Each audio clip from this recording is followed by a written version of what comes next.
आमिर खान हमेशा हिट फिल्मों के लिए जाने जाते हैं, हालांकि उसने कई फ्लॉप फिल्मों भी दी है। आज हम उसी 5 फ्लॉप फिल्मों के बारे में जानेंगे, जिसमें एक ने तो 300 करोड़ रुपए डुबो दिए थे।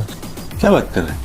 सब्सक्राइब करो, बताता हूँ। नंबर 1, लाल सिंह चड्ढा। साल 2022 में रिलीज हुई इस फिल्म से फैंस को काफी उम्मीदें थी, लेकिन ये फिल्म बॉक्स ऑफिस पर बुरी तरह पिट गई थी। इसमें आमिर के साथ करीना कपूर भी लीड रोल में थी। 180 करोड़ के बजट में बनी इस फिल्म ने इंडियन बॉक्स ऑफिस पर सिर्फ 61 करोड़ का ही कलेक्शन किया था। नंबर 2, मेला। साल 2000 में रिलीज हुई मेला भी बॉक्स ऑफिस पर फ्लॉप रही थी। इसमें आमिर के साथ ट्विंकल खन्ना ने काम किया था। 16 करोड़ में बनी इस फिल्म ने इंडिया में सिर्फ 15 करोड़ की कमाई की थी। नंबर 3, मंगल पांडे। 12 अगस्त 2005 में रिलीज हुई फिल्म मंगल पांडे अच्छी होने के बावजूद बॉक्स ऑफिस पर फ्लॉप रही थी।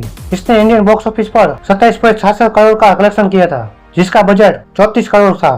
नंबर 4, धोबी घाट। कई लोग ये नाम पहली बार सुन रहे होंगे। यह साल 2010 में रिलीज हुई थी, जिसका बजट था 11 करोड़ और उसने इंडिया में 14 करोड़ से कम कलेक्शन किया और यह फिल्म फ्लॉप साबित हुई। Number 5, thugs of Hindustan. यह फिल्म आमिर के करियर की सबसे बड़ी फ्लॉप फिल्म है। इसमें अमिताभ बच्चन और कैटरीना कैफ जैसे बड़े स्टार होने के बावजूद यह फिल्म फ्लॉप साबित हुई। इसे मेकर्स ने 310 करोड़ का भारी भरकम बजट में बनाया था, लेकिन इसने घरेलू बॉक्स ऑफिस पर 150 करोड़ का ही कलेक्शन किया।